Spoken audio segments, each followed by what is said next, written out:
الحمد لله نحمده ونستعينه ونستغفره ونؤمن به ونتوكل عليه ونعوذ بالله من شرور أنفسنا ومن سيئات أعمالنا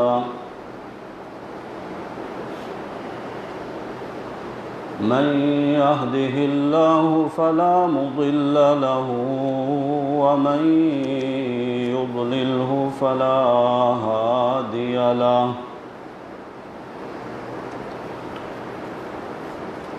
شهادة أن لا إله إلا الله وحده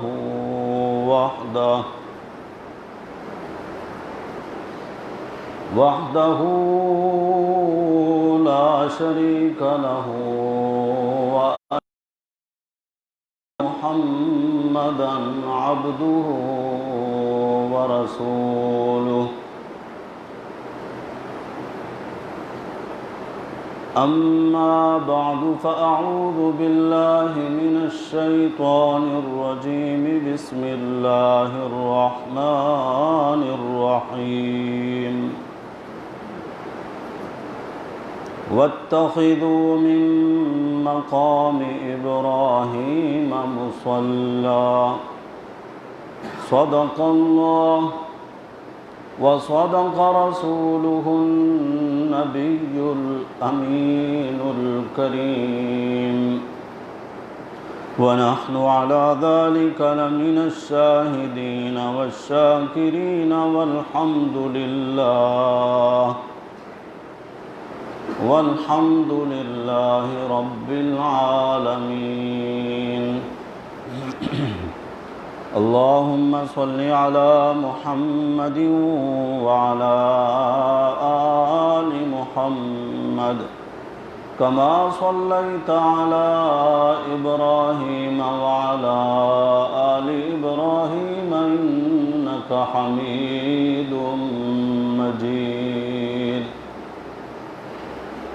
اللهم بارك على محمد وعلى آل محمد كما باركت على إبراهيم وعلى آل إبراهيم إنك حميد مجيد بزرگان محترم، برادران عزیز،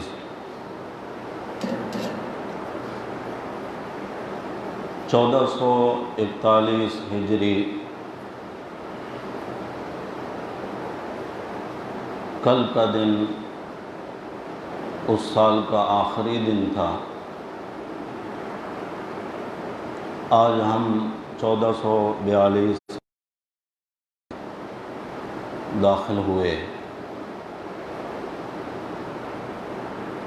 یعنی اللہ کے رسول صلی اللہ علیہ وسلم نے جو ہجرت فرمائی تھی مکہ مکرمہ سے مدینہ منورہ کی طرف، اس کو 1442 سال ہو چکے ہیں۔ یہ مسلمانوں کی تاریخ ہے جس کو اللہ کے نبی صلی اللہ علیہ وسلم کی ہجرت کے ساتھ موسوم کیا گیا ہے، نام دیا گیا ہے ہجری تاریخ کا۔ کبھی مسلمانوں نے سوچا ہے کہ ہجری تاریخ کے ساتھ اس کو کیوں موسوم کیا گیا، نام رکھا گیا اس کا؟ کبھی مسلمانوں نے اس بارے میں غور کیا ہے کہ اللہ کے نبی صلی اللہ علیہ وسلم جن کا آبائی وطن مکہ تھا، میرے نبی صلی اللہ علیہ وسلم مکہ کے کامیاب تاجر تھے، پھر اللہ نے آپ کو نبوت سے سرفراز فرمایا، صرف نبوت سے نہیں، ختم نبوت سے سرفراز فرمایا۔ اور میرے نبی صلی اللہ علیہ وسلم نے 13 سال کا عرصہ نبوت والا مکہ مکرمہ میں گزارا۔ 40 سال کی عمر میں آپ کو نبوت ملی، 13 سال اور گزارے، کتنا عرصہ ہوا؟ آپ بھی میری طرح حساب میں خوب پکے ہیں جی۔ 53 سال اپنے آبائی وطن میں گزارنے کے بعد نبی اکرم صلی اللہ علیہ وسلم نے مکہ کیوں چھوڑا؟ مدینہ منورہ ہجرت کیوں کر گئے؟ کیا جواب ہے اس کا؟ اپنا وطن چھوڑنے کا دل کرتا ہے کسی کا؟ وطن سے کتنی محبت ہوتی ہے، کتنا پیار ہوتا ہے۔ وہ وطن اور وہ عام وطن نہیں ہے، وہاں اللہ کا گھر ہے، وہاں کعبۃ اللہ ہے، روئے زمین پر میرے اللہ کا گھر۔ ساری کائنات کے لوگ جس طرف رخ کر کے عبادت کرتے ہیں، مکہ چھوڑا، آبائی وطن چھوڑا، کیوں چھوڑا؟ مال حاصل کرنے کے لیے، نوکری کرنے کے لیے دیار غیر تشریف لے گئے؟ کیوں ہجرت کی تھی؟ اللہ کے دین کے لیے۔ میرے نبی صلی اللہ علیہ وسلم نے کیوں ہجرت فرمائی؟ معلوم ہوا کہ دین کی خاطر وطن بھی اگر قربان کرنا پڑے تو کرنا ہوگا، دین کو قربان نہیں کیا جائے گا۔ وطن، بہت محبت ہے وطن سے، اور حضور اکرم صلی اللہ علیہ وسلم نے ترغیب دی ہے وطن سے محبت کرنے کی، مگر آقائے نامدار صلی اللہ علیہ وسلم نے وطن چھوڑا، وطن کو قربان کیا، دین کو قربان نہیں کیا۔ دین قربان نہیں کیا جا سکتا، وطن قربان کیا جا سکتا ہے دین پر، اولاد قربان کی جا سکتی ہے دین پر، اہل و عیال قربان کیے جا سکتے ہیں دین پر، گھر بار سب کچھ چھوڑا جا سکتا ہے دین کے لیے، مگر کسی چیز کی محبت آڑے آ جائے دین کے معاملے میں، ایمان والے کا فیصلہ دین کے بارے میں ہوگا، وطن کے بارے میں نہیں ہوگا، ماں باپ کے بارے میں نہیں ہوگا، اولاد کے بارے میں نہیں ہوگا۔ فیصلہ یہ ہوگا کہ میں کائنات کی ہر چیز چھوڑ سکتا ہوں، اللہ کا دین نہیں چھوڑ سکتا۔ یہ نبی اکرم صلی اللہ علیہ وسلم کی ہجری تاریخ ہر سال مسلمانوں کو اپنے آپ کو جھنجھوڑنا چاہیے، اپنے آپ کو ٹٹولنا چاہیے، اپنا جائزہ لینا چاہیے، کیا واقعتاً میرے ایمان کی بھی یہ کیفیت ہے کہ ایک طرف ایمان اور دین کی بات آ جائے اور دوسری طرف میرا وطن آ جائے، یا میری بیوی آ جائے، میری اولاد آ جائے، میرا خاندان آ جائے، میرے کوٹھیاں، بنگلے، کاروبار، تجارت، فیکٹریاں، یہ سب کچھ آ جائے؟ ترجیح کس کو دینی ہوگی؟ ہمارے آباء و اجداد جن لوگوں نے ہندوستان سے ہجرت کی، پاکستان کی طرف آئے، ان کا نظریہ کیا تھا؟ یہاں مال لینے کے لیے آئے تھے، کوٹھیاں لینے کے لیے آئے تھے، تجارت اور کاروبار کے لیے آئے تھے۔ وہ اسی راستے پر چلے جو اللہ کے نبی صلی اللہ علیہ وسلم نے دیا۔ کبھی ہم نے اس بارے میں بھی تو غور نہیں کیا، جن مسلمانوں نے اپنی جانوں کے نذرانے پیش کیے، عزتیں پامال ہوئیں، معصوم بچوں کو برچھیوں پر چڑھایا گیا، گاجر مولی کی طرح مسلمانوں کو کاٹا گیا، لاکھوں مسلمانوں نے قربانی دے کر یہ ملک پاکستان حاصل کیا۔ ایسا ہی ہے نا؟ ہم میں ابھی یہ بزرگ بیٹھے ہیں جنہوں نے یہ مناظر دیکھے تھے، ان کا بچپن تھا، انہوں نے دیکھے وہ مناظر، اس لیے وہاں سے ہجرت کی گئی تھی کہ ہم پاکستان میں جا کر نمازیں پڑھیں گے۔ اس لیے کیا ہندوستان میں نماز نہیں پڑھی جا رہی؟ آج نہیں پڑھی جا رہی وہاں پر نمازیں؟ ہے کوئی پابندی وہاں نماز پڑھنے پر؟ روزہ رکھنے پر کوئی پابندی؟ حج کرنے پر کوئی پابندی؟ اتنی پابندیاں اور سختیاں اور مشکلات پاکستان کے حاجیوں کو ہوتی ہیں، انڈیا والوں کو نہیں ہوتی۔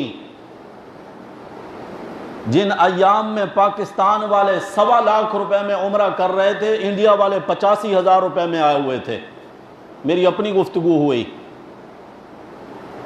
تو کیا ہمارے آباء و اجداد جنہوں نے ہجرت کی ملک پاکستان کی طرف، نماز روزے کے لیے ہجرت کی تھی؟ نماز روزہ تو وہاں بھی ہو رہا ہے، وہاں آج تک پابندی نہیں ہے۔ ہے کسی کے پاس اس کا جواب؟ کیوں ہجرت کی تھی؟ نمازیں تو وہ وہاں پڑھ رہے تھے، روزے بھی رکھ رہے تھے، حج بھی کرتے تھے، زکوٰۃ بھی دیتے تھے، اور یہ سارے کام 70 سال سے زائد عرصہ گزرنے کے بعد آج بھی وہاں پر ہو رہے ہیں، وہاں پر کوئی پابندی نہیں۔ تو پھر انہوں نے عزتیں کیوں پامال کرائیں، جانیں کیوں دیں، بچوں کو یتیم کیوں کرایا، عورتیں بیوہ کیوں ہوئیں، اور اپنا سب کچھ چھوڑ کر پاکستان میں کیوں آئے؟ آج اس کا جواب نہیں دوں گا میں تو صرف آپ کو توجہ دلا رہا ہوں، ذرا غور کریں پھر اس بارے میں۔ اگر ہے کسی کے پاس جواب تو مجھے بتائیں اس کا جواب کیا ہے۔ معلوم ہوا کہ دین اسلام محض نمازیں پڑھنے کا نام نہیں ہے، روزے رکھنے کا نام نہیں ہے، حج اور زکوٰۃ کا نام نہیں ہے۔ دین اسلام ہم سے بہت کچھ چاہتا ہے، جو وہ چاہتا ہے اس کی طرف ہماری توجہ ہی نہیں ہے۔ میرے پاس بہت کم وقت ہوتا ہے جمعے میں، باتیں بہت ساری کرنی ہوتی ہیں آپ بھائیوں سے، لیکن وہی 15 20 30 یہی لوگ ہوتے ہیں جو باتیں سننے کے لیے آتے ہیں، باقی تو صرف آتے ہیں 2 رکعت پڑھنے کے لیے۔ کس کس کو سنائے بندہ اور کیا کیا سنائیں۔ آج اللہ کے حضور یہ دعا کرنی ہے کہ یا اللہ 1441 جیسا ہمارا گزرا ہر لحاظ سے اور بالخصوص دینی لحاظ سے، اور تیرے سامنے سجدہ ریز ہونے سے جو ہمارے لیے رکاوٹیں بنی، اللہ 1442 میں ہم وہ مناظر نہیں دیکھنا چاہتے، اللہ ہمیں وہ دن نہ دکھائے جب مسلمانوں نے خوش ہو کر اللہ کے گھروں کو چھوڑ دیا، خوش ہو کر قبول کر لیا کہ حاکم وقت کا فیصلہ یہی ہے۔ حاکم وقت اگر منع کر دے کہ نماز نہ پڑھو تو واہ مسلمان تیرے ایمان پہ قربان جاؤ، تو نے کہا ٹھیک ہے جی نہیں پڑھتے نمازیں۔ کل کو وہ کچھ بھی کہے، یہ ساری باتیں اپنے ایمان کو ٹٹولنے والی ہیں۔ جس درجے کا ایمان ہوگا اسی درجے میں اس کا جواب بھی ملے گا، اسی درجے میں اپنے آپ کو تیار بھی کر سکیں گے۔ نیا سال آیا ہے، سال بدلا ہے، اگر مسلمانوں کا حال نہیں بدلتا، بے دینی سے دین کی جانب ہجرت نہیں کرتا، اگر مسلمان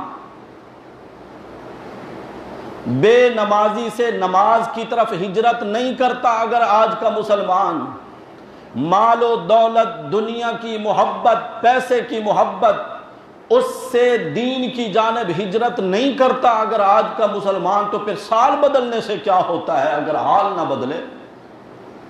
کل بھی بے نمازی تھا، آج بھی بے نمازی، کل بھی مسجد میں اللہ اس کو نہیں آنے دیتا تھا، آج بھی اگر اللہ اس کو نہیں آنے دیتا اور اس کو بھی اس بات پر کوئی غم نہیں کہ یا اللہ مجھ سے کون سا ایسا قصور ہو گیا ہے، مجھے معاف کر دے میرے اللہ، میرے لیے اپنے گھر کے دروازے کھول دے، اگر آج بھی اس کو اس کا کوئی غم اور فکر نہیں، تو پھر سال بدلنے سے کیا ہوتا ہے؟ کل بھی حرام کی کمائی، رشوت اور سود کو حلال سمجھ کر کھاتا تھا، 1441 میں 1442 میں آ کر بھی رشوت کو چائے پانی کا نام دے کر اپنے لیے اگر حلال سمجھتا ہے، تو پھر سال بدلنے سے کیا ہوتا ہے؟ حال ہی نہ بدلے مسلمان کا۔ میرے بھائیو، حال بدلنا چاہیے ہمارا، جیسے ہم کل تھے ویسے ہی آج رہے، اور کوئی فرق اور تبدیلی نہیں آئی، دین میں ترقی نہیں ہوئی، ایمان میں ترقی نہیں ہوئی، تو پھر سوائے افسوس کرنے کے اور کچھ نہیں کیا جا سکتا۔ ضرورت اس بات کی ہے، نیا سال جس کا اکثر مسلمانوں کو تو پتہ ہی نہیں ہوتا، جنہوں نے یکم جنوری پڑھ رکھی ہے ان کو یکم محرم الحرام کا کیا پتہ، حالانکہ یہ ایام تو ان عدت الشہور عند اللہ 12 شہرا فی کتاب اللہ یوم خلق السماوات والارض، یہ 12 مہینے تو اس وقت سے ہیں جب سے اللہ نے زمین و آسمان کو بنایا، اور سال کا پہلا مہینہ محرم کا، یہ حرمت والے مہینے بھی ہیں، میں نے پہلے بھی آپ کو توجہ دلائی تھی، ذی قعدہ اور ذی الحجہ اور محرم یہ تینوں مہینے حرمت والے ہیں، اور چوتھا مہینہ رجب کا ہے۔ ان مہینوں کا احترام صرف محرم الحرام کا احترام، ذی الحجہ کا نہیں، ذی قعدہ کا نہیں، صرف محرم کا کیوں؟ حرمت والے مہینے تو یہ چاروں ہیں، ان کا احترام تو اللہ کے نبی صلی اللہ علیہ وسلم نے سکھایا ہے۔ ان ایام میں تو اور ان مہینوں میں اگر عبادات زیادہ نہیں بھی کر سکتے تو کم از کم ان کا احترام کرتے ہوئے ہم گناہوں کو ہی چھوڑ دیں، یہی اصل تقاضا ہے، حرام کاموں سے اجتناب کر لیں، یہی اصل تقاضا ہے ان مہینوں کی حرمت کا۔ اور پھر پچھلے جو 2 جمعہ گزرے ہیں، سیرت اور فضائل سیدنا عثمان غنی رضی اللہ تعالیٰ عنہ بیان ہوئے، آپ نے سنے۔ آج کا دن بھی مسلمانوں کے لیے انتہائی غم کا یاد دلانے والا دن ہے کہ جس دن نبی پاک صلی اللہ علیہ وسلم کے عظیم صحابی امیر المؤمنین سیدنا عمر فاروق رضی اللہ تعالی عنہ شہید ہوئے۔ اسلام کی تاریخ تو شہادتوں سے پر ہے، حضرت عمر تو بعد میں شہید ہوئے، بدر میں تو صحابہ کرام بہت پہلے شہید ہوئے، احد میں تو میرے نبی کے صحابہ پہلے شہید ہوئے، میرے نبی صلی اللہ علیہ وسلم کے سگے چچا، دودھ شریک بھائی ہم زلف، جن کو میرے نبی صلی اللہ علیہ وسلم نے یہ لقب دیا سید الشہداء حمزہ، حمزہ تمام دنیا کے شہیدوں کا سردار ہے، اسد اللہ و اسد رسولی، اللہ اور اس کے رسول کا شیر حمزہ، وہ حضرت حمزہ جن کے جسم کے 11 یا 13 ٹکڑے کیے گئے میدان احد میں۔ حضرت عمر تو بڑے بعد میں شہید ہوئے، حضرت حمزہ تو پہلے شہید ہوئے۔ عمر رضی اللہ تعالیٰ عنہ جو شہید ہوئے تو ان کی میت پر نہ میرے نبی آنسو بہانے والے تھے، نہ ابو بکر صدیق آنسو بہانے والے تھے۔ بدر و احد کے صحابہ تو وہ لوگ تھے جن پر میرے نبی کی مبارک آنکھیں برس رہی ہیں، میرے نبی رو رہے ہیں، میرے نبی ان کے جنازے پڑھا رہے ہیں، میرے نبی ان کو قبروں میں سلا رہے ہیں۔ حضرت عمر فاروق رضی اللہ تعالیٰ عنہ تو بعد میں شہید ہوئے، جن کے ایمان لانے کا سبب اکثر مسلمان جانتے ہیں، پتہ ہے، سنا ہے علماء سے، کتابوں میں پڑھا ہے، لیکن کبھی ہم نے اپنے آپ کو بدلنے کے لیے بھی تو وہ راستہ اختیار نہیں کیا۔ عمر کو خبر ملی تھی کہ جناب آپ تو غصے میں بپھرے ہوئے نکلے ہیں، گھر سے ننگی تلوار ہاتھ میں ہے، یعنی کور میں نہیں ہے تلوار۔ عزم یہ ہے کہ میں محمد الرسول اللہ صلی اللہ علیہ وسلم کو جا کر شہید کروں گا، نہیں چھوڑوں گا۔ کہنے والا کہتا ہے جناب آپ جس مدرسے کے محتمم صاحب کو شہید کرنے نکلے ہیں اس مدرسے کی شاخ تو آپ کے اپنے گھر میں کھل چکی ہے۔ میرے گھر میں جی آپ کی بہن، آپ کے بہنوئی مسلمان ہو چکے ہیں۔ تو حضرت عمر نے سوچا کہ مسلمانوں کے نبی کی خبر تو بعد میں لوں گا، پہلے اپنے گھر کی خبر لینی ہے میں نے۔ گھر میں آئے تو بہن اور بہنوئی کو صحابی رسول قرآن کا سبق پڑھانے کے لیے آئے ہوئے ہیں۔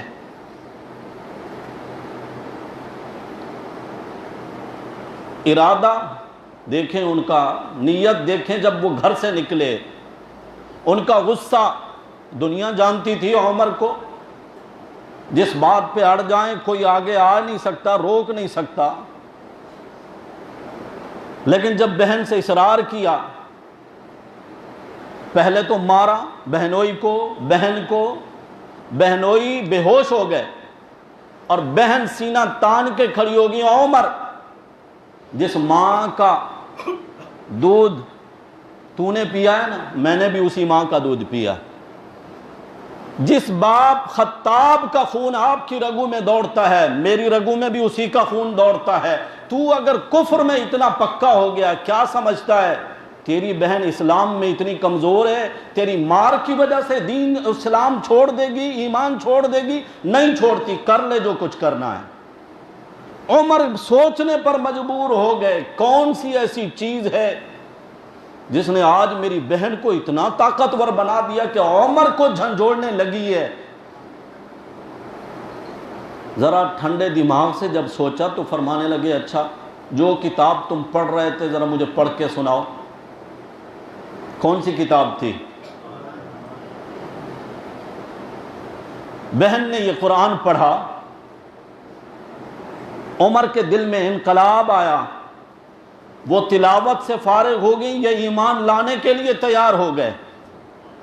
گھنٹوں بیٹھ کے بہن نے قرآن پڑھا ہوگا، ابھی تک تو انہوں نے چند صورتیں سیکھی تھی قرآن پاک کی، کیونکہ میرے نبی صلی اللہ علیہ وسلم کی نبوت کو ابھی چند ہی دن گزرے تھے، ابھی تک صرف 40 مسلمان ہوئے تھے، ایمان لائے تھے 40 صحابہ۔ ابتدائی دن نے بہن کے چند آیات قرآن پڑھنے سے عمر کی زندگی میں انقلاب آ گیا۔ میری زندگی کیوں نہیں بدلتی قرآن پڑھ کر اور سن کر؟ میں تو رمضان میں گھنٹوں کھڑے ہو کر قرآن سنتا ہوں اور ہر سال سنتا ہوں اور خود بھی پڑھتا ہوں۔ میری زندگی میں انقلاب کیوں نہیں آتا؟ حلال اور حرام کی تمیز مجھے آج تک نہیں۔ پردہ کرنے کے لیے مسلمان بہن آج بھی سوال کرتی ہے، کہتی ہے دل کا پردہ ہونا چاہیے۔ قرآن کا حکم آج بھی اس کی نظروں سے اوجھل ہے جو پیدائشی طور پر مسلمان ہیں۔ مسلمان گھرانے میں پیدا ہونے والی مسلم خاتون کو آج تک پردہ سمجھ میں نہیں آیا۔ ایک نمازی کو سود کے مسائل کا پتہ نہیں، رشوت کے حلال اور حرام ہونے کا پتہ نہیں، فراڈ کرنے کے بارے میں اللہ کا خوف نہیں آتا اس قرآن کے پڑھنے سننے سے مسلمان کی زندگی میں انقلاب کیوں نہیں آتا؟ میرا سوال ہے، جس وقت عمر فاروق قرآن سن رہے تھے اس وقت وہ مسلمان تھے یا کافر تھے؟ ایک کافر اگر سمجھ کر قرآن سنتا ہے اس کی زندگی میں انقلاب آ سکتا ہے، ایک مسلمان کی زندگی میں انقلاب نہیں آ سکتا، آ سکتا ہے، لیکن کیا مسلمان نے اس عظیم کتاب کو مردے بخشوانے والی کتاب سمجھ رکھا ہے؟ یہ کتاب مردوں کے لیے آئی تھی یا زندوں کے لیے؟ جو زندہ رہ کر ساری زندگی قرآن کو پشت کر کے رہا، وہ جب مر جائے گا تو پھر تیری قرآن خوانی سے اس کو فائدہ ہوگا؟ میرے بھائیوں، اس قرآن یہ انقلابی کتاب ہے، یہ عظیم کتاب ہے، عظمت والی کتاب ہے۔ آج بھی اگر مسلمان اس قرآن کو سمجھ کر پڑھنے لگے اس کی زندگی میں ضرور انقلاب آئے گا۔ دعا کرو اللہ ہم سب کو توفیق عنایت فرمائے۔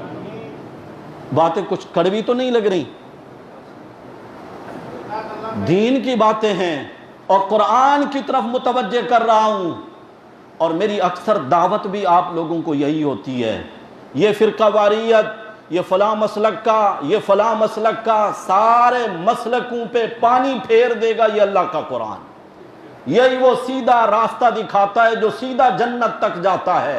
آپ کو ہر باطل قرآن کے آئینے میں پرکھنا ہوگا۔ دیکھ لیں قرآن میں اگر کوئی نئی بات کرتا ہے اس کو قرآن میں دیکھیں، قرآن میں ہے تو ٹھیک ہے، نہیں ہے ٹھوکر مار دیں، نہیں مانتا میں۔ پیارے پیغمبر صلی اللہ علیہ وسلم کی صحیح احادیث اور فرامین اسی قرآن کی تشریح ہیں، اس سے ہٹ کر الگ کوئی راستہ نہیں ہے، اور انہی مبارک میرے نبی کے فرامین کو ساتھ ملائیں گے تو قرآن سمجھ میں بھی آئے گا۔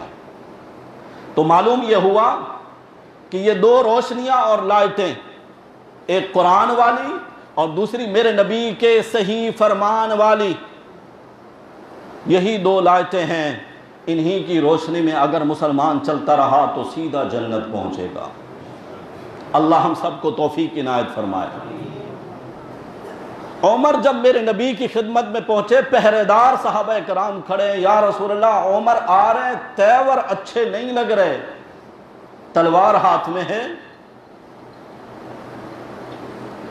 نبی پاک صلی اللہ علیہ وسلم نے فرمایا عمر کو آنے دو، یہ خود نہیں آیا، اس کو رب لایا ہے۔ کیوں؟ اس لیے کہ جو پچھلی رات گزری تھی تہجد کے وقت کعبہ کا غلاف پکڑ کے نبی کریم صلی اللہ علیہ وسلم اللہ سے مانگتے ہیں، یا اللہ ایمان تو ابو بکر بھی لے آیا ہے، ایمان تو عثمان بھی لے آیا ہے، ایمان تو حیدر کرار بھی لے آیا ہے، عبد الرحمن ابن عوف، طلحہ اور زبیر اور دیگر صحابہ ایمان قبول کر چکے، عبداللہ ابن مسعود رضی اللہ تعالیٰ عنہ مسلمان ہو چکے، مگر میرے اللہ اسلام کی گاڑی نہیں چل رہی۔ ابو بکر کے آنے سے، عثمان و علی کے آنے سے، دیگر صحابہ کے آنے سے، جیسا میں نے بتایا 40 صحابہ کرام مسلمان ہو چکے ہیں، اسلام کی گاڑی نہیں چل رہی۔ میرے اللہ اگر اسلام کی گاڑی چلانا چاہتا ہے تو پھر عمر کو بھیج۔ اللہم اعز الاسلام بعمر ابن الخطاب، اللہ اسلام کو عزت دے عمر ابن خطاب کے ذریعے۔ میرے نبی مانگتے رہے، میرے نبی مانگتے رہے، صبح کو اللہ نے میرے نبی کی دعا کا پھل میرے نبی کے پاس ہی بھیج دیا۔ عمر مسلمان ہو گئے۔ عبداللہ ابن مسعود رضی اللہ تعالیٰ عنہ فرماتے ہیں جب تک عمر ایمان نہیں لائے تھے ہماری جرت نہیں تھی اعلانیہ جا کر کعبہ میں ہم عبادت کرتے، نماز تو ابھی تک فرض نہیں ہوئی، جو کیفیت بھی اس وقت تھی اعلانیہ نہیں کر سکتے تھے، جب نماز کا وقت ہوا، جو اس وقت نبی کریم صلی اللہ علیہ وسلم نے اصول اور ضابطہ بنایا ہوگا، تیاری ہونے لگی، یا رسول اللہ کیا کریں گے؟ اللہ کی عبادت کریں گے۔ کہاں پر؟ فرمایا اسی حجرے میں اور کمرے میں۔ کیوں یا رسول اللہ؟ کعبہ میں نہیں۔ فرمایا کعبہ میں ہم کیسے جا سکتے ہیں، ہم ابھی کمزور ہیں۔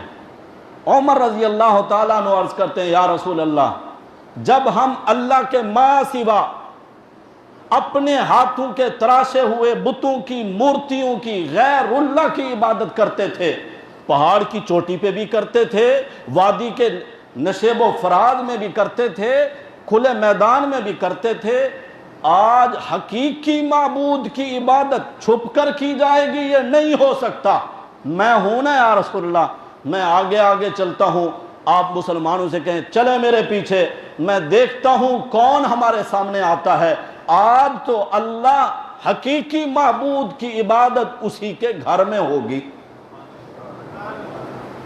حضرت عمر کے آنے سے مسلمانوں نے علی الاعلان عبادت کی، اور پھر حضرت عمر ہمیشہ نبی کریم صلی اللہ علیہ وسلم کے ساتھ جڑ کر رہے، ایسے جڑ کر رہے، اور اللہ نے عمر کو وہ عظمت عطا فرمائی، کسی صحابی کو وہ عظمتیں نہیں ملی۔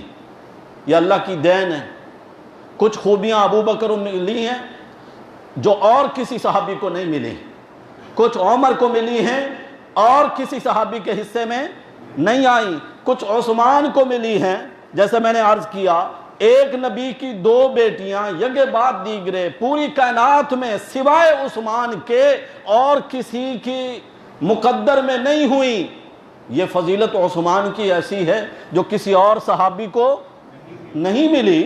ہر ایک کی فضیلتیں جدا جدا۔ عمر جب بولتے تھے میرے نبی کے سامنے، حضور فرماتے تھے عمر، اللہ نے حق کو تیری زبان پر جاری کر دیا ہے، جو تو زمین پہ بولتا ہے وہی اللہ قرآن سے آیات بنا کر نازل فرما دیتے ہیں۔ میں نے خطبے میں جو آیت پڑھی وَاتَّخِذُوا مِن مَّقَامِ إِبْرَاهِيمَ مُصَلَّى، پہلے پارے کی آیت ہے۔ میرے نبی کے ساتھ طواف کر رہے ہیں عمر، اور حضور تعارف کراتے ہیں مقام ابراہیم کا۔ جن حضرات کو اللہ نے وہ مقام دکھایا ہے ان کو بھی، اور جنہوں نے نہیں دیکھا اللہ ان کو بھی بار بار اس مقام کی زیارت اور حاضری اور عبادت نصیب فرمائے۔ اس وقت تو اس قبے میں اور گولڈن خول کے اندر نہیں تھا یہ پتھر مقام ابراہیم والا، ایسے ہی کعبہ کے صحن میں ایک طرف رکھا ہوا تھا۔ حضور اکرم صلی اللہ علیہ وسلم حضرت عمر کو تعارف کرا رہے ہیں، عمر یہ وہ پتھر ہے جس پر کھڑے ہو کر اللہ کے خلیل ابراہیم علیہ السلام نے کعبہ کی تعمیر کی تھی۔ اللہ نے اس کو لفٹ بنا دیا تھا، لفٹ۔ جب دیواریں اونچی ہونے لگی، کوئی سیڑھی نہیں، تو اوپر ہوتے حضرت ابراہیم تو یہ پتھر خود اوپر ہو جاتا، نیچے ہوتے تو یہ پتھر، اللہ نے اس پتھر کے اندر حضرت ابراہیم کے دماغ کے ارادے کو فٹ کر دیا۔ ارادہ ہی ہے نا کہ اب میں نیچے ہونا چاہتا ہوں، اب میں اوپر ہونا چاہتا ہوں۔ کوئی بٹن تھوڑی دباتے ہوں گے کہ اب نیچے جانا ہے اب اوپر جانا ہے۔ لفٹ والے نہ سمجھیں کہ واقعتاً یہ اسی طرح کی لفٹ ہی ہوگی۔ حضرت عمر عرض کرتے ہیں یا رسول اللہ دل چاہتا ہے یہاں پر 2 رکعت نماز پڑھی جائیں۔ حضور نے فرمایا عمر تیرے چاہنے سے یا میرے چاہنے سے کیا ہوتا ہے، چاہت تو میرے رب کی پوری ہوتی ہے۔ جب تک وہ حکم نہ دے ہم اپنی مرضی سے یہاں 2 رکعت نہیں پڑھ سکتے۔ اللہ نے یہ آیت کریمہ نازل فرمائی۔ عمر کی خواہش تھی، وہی میرے رب کا حکم آ گیا کہ آج کے بعد ہر طواف کرنے والا جب طواف سے فارغ ہوگا تو 2 رکعت نماز یہاں پر ادا کرے گا۔ شراب کی حرمت پر عمر کی خواہش تھی۔ اللہ نے 7ویں پارہ پہلے صفحے کی آخری لائن آیت نازل فرما کر شراب کو ہمیشہ کے لیے حرام کر دیا۔ پردے کے بارے میں عمر کی خواہش تھی، یا رسول اللہ عام مومنات مسلمات عورتوں کے لیے بھی پردے کا حکم ہونا چاہیے تھا، لیکن کم از کم آپ کی جو ازواج مطہرات ہیں، میرے نبی کی پاک بیویاں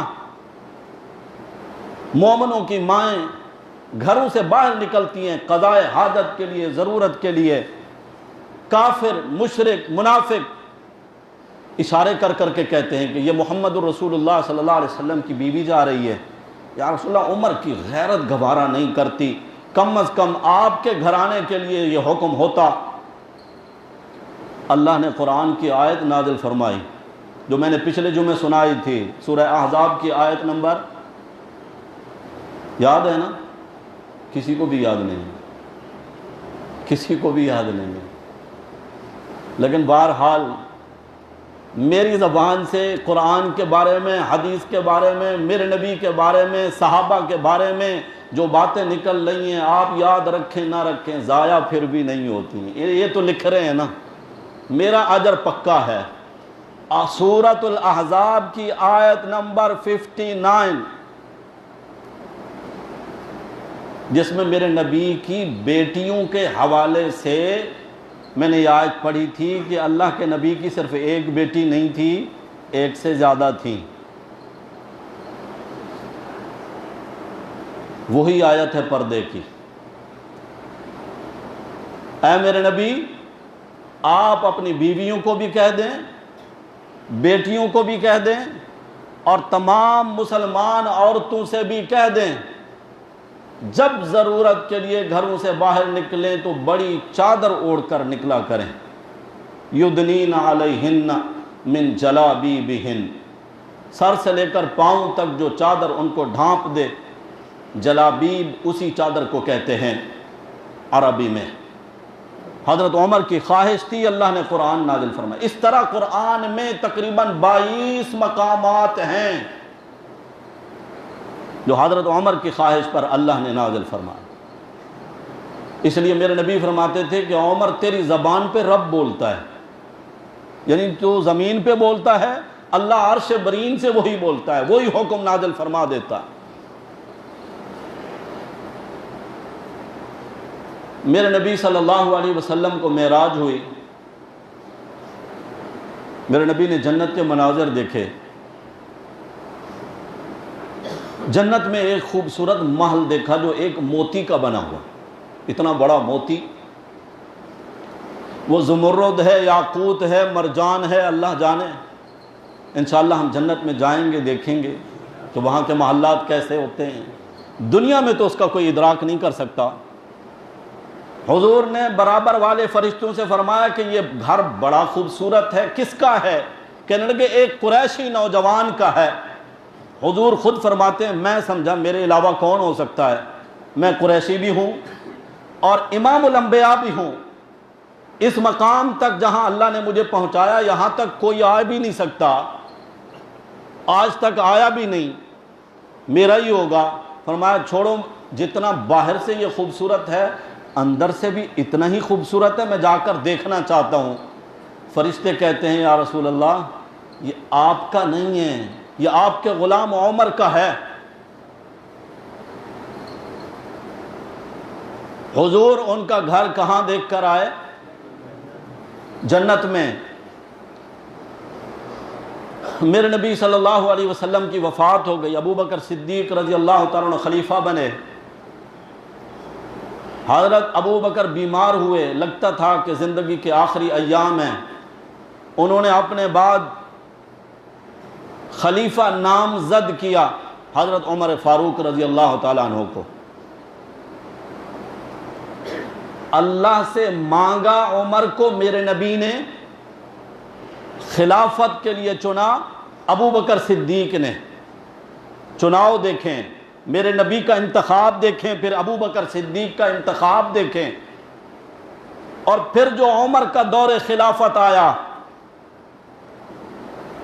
1400 سال سے زائد عرصہ گزر چکا ہے۔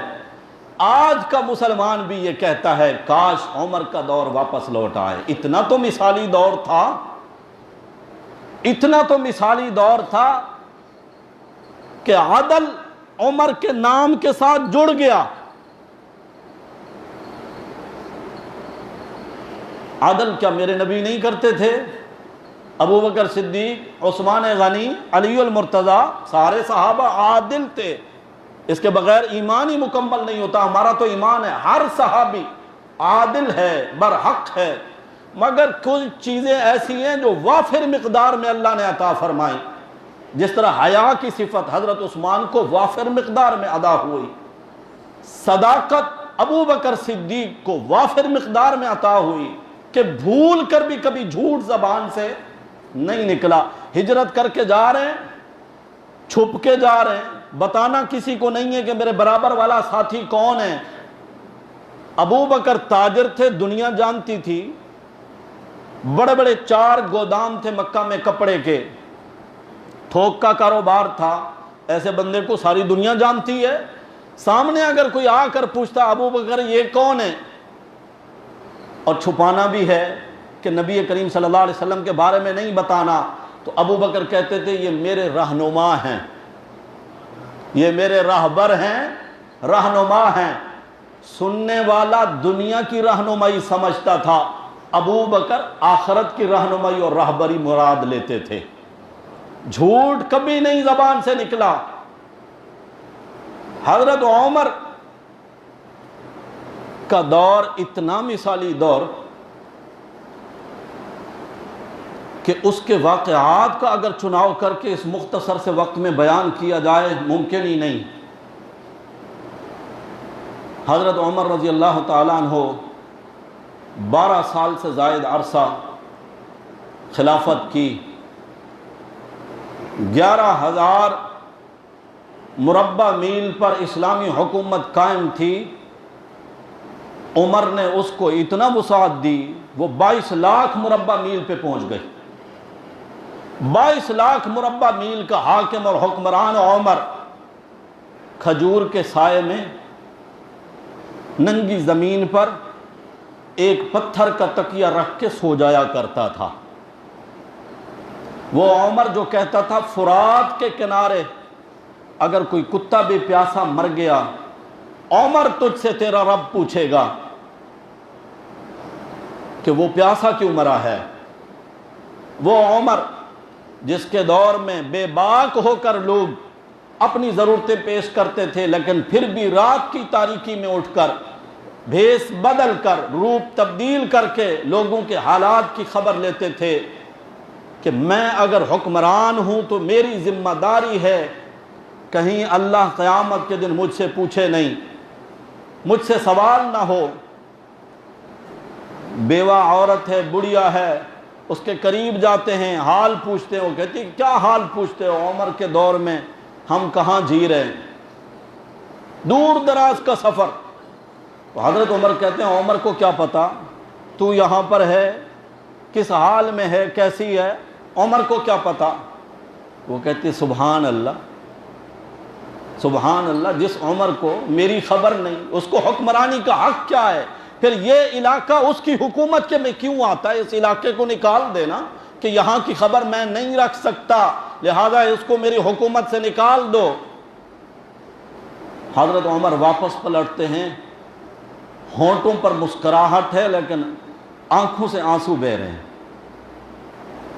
خادم جو ساتھ تھا اس نے پوچھا امیر المومنین مسکراہٹ کس بات پر؟ فرمایا خوشی اس بات کی ہے کہ اس بیوہ تک بھی میں پہنچ گیا ہوں، اب اس کا مداوع ہوگا۔ رو اس لیے رہا ہوں کہ آج تک عمر بے خبر کیوں رہا۔ اس لیے تو دنیا آج کہتی ہے نا کہ عمر جیسا حاکم اور حکمران ہو، لیکن حکومت نے جن لوگوں پر، عمر نے جن لوگوں پر حکومت کی وہ لوگ کیسے تھے؟ وہ ہمارے جیسے تھے۔ جب ہم ویسے نہیں تو پھر عمر ہمارا حاکم کیسا بنے گا؟ جیسے ہم ویسے ہمارے حاکم، ہم بے ایمان، ہم 2 نمبر مال بیچنے والے، ہم حرام کھانے والے، ہم رشوت لینے والے، ہماری یہ کوشش ہوتی ہے کسی نہ کسی طریقے سے دوسرے کا حق مار لوں، اسی میں اپنی کامیابی۔ اور جتنا بڑا کوئی فراڈیا ہوتا ہے اتنا اپنے آپ کو وہ کامیاب تاجر تصور کرتا ہے۔ جب ہم ایسے ہیں تو پھر حکمران بھی ایسے ہی ہوں گے، ہمیں ایسے ہی ملیں گے۔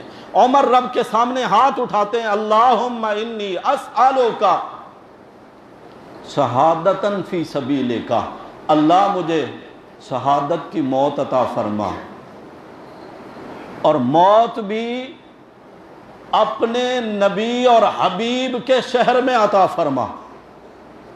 یہ دو دعائیں مانگی حضرت عمر نے، مدینے کی موت اور شہادت کی موت۔ عمر کی اتنی شان، ان کا گھر جنت والا، اللہ کے نبی دیکھ کر آئے ہیں، پھر بھی وہ شہادت کی موت مانگ رہے ہیں اللہ سے، تو معلوم ہوا شہادت کی موت کتنا بڑا اعزاز ہے ایک مومن کے لیے۔ اللہ نے فرمایا عمر تو نے مانگا ہے اپنے ظرف کے مطابق، میں تجھے عطا کروں گا اپنی رحمت کے مطابق۔ مدینۃ الرسول بھی ہو اور مصلی رسول بھی ہو اور مسجد رسول بھی ہو اور فجر کی نماز بھی ہو،